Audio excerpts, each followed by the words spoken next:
অবস্থা থাকবে তত ভালো নিজেকে প্রেজেন্ট রাখবা। কিচ্ছু জানছে না, তোমার আশেপাশে পরিচিতরা বলবে বাবা আপনি তোমার তো পোস্ট দেখলে মনে হয় না তুমি নাকে আসো, হাসবা। কারণ অনেক সময় না কাছের লোকজন তো জানে যে ঝামেলা আছে, কিন্তু নিজেকে কখনোই দৈনতার সাইনবোর্ড করবা না। হ্যাঁ, নো নো ডাক দিয়ে।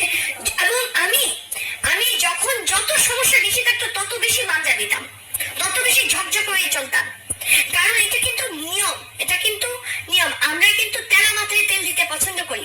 আমি যখন একটু আমার কিন্তু টেনশনে আগামীকালকে ঘুম নাই, কিন্তু আমি কোনো এক জায়গায় গিয়ে মিটিং এ বসে এমন ভাব করতেছি মনে হচ্ছে আমি যেন 5 তারিখের থেকে খায় আসছি। তাতে কি আছে, তারা কিন্তু গুরুত্ব দিয়ে শোনে। আমি ভাই কিছু নাই রে ভাই, কালকে খাওয়ার পয়সা নেই, এটা মনে হয়তো বা আমার প্রপোজালও দেখতো না, ফালাই দিত। এটা কিন্তু তোমাদের প্রজন্মকে বলছি। এই জন্য নিজের উপর ওই কনফিডেন্স রাখবা, ফিটফাট থাকবা, কখনোই হতাশাকে সাইনবোর্ড বানাবা না। হতাশা আছে, কষ্ট আছে, সব থাকবে, দেখবেন একজনই, মানুষকে দেখাবা না। সিরিয়াসলি এটা কিন্তু আমি মনে প্রাণে বিশ্বাস করি। আর এরপরে যাই হলো যে আমি চিন্তা করো আর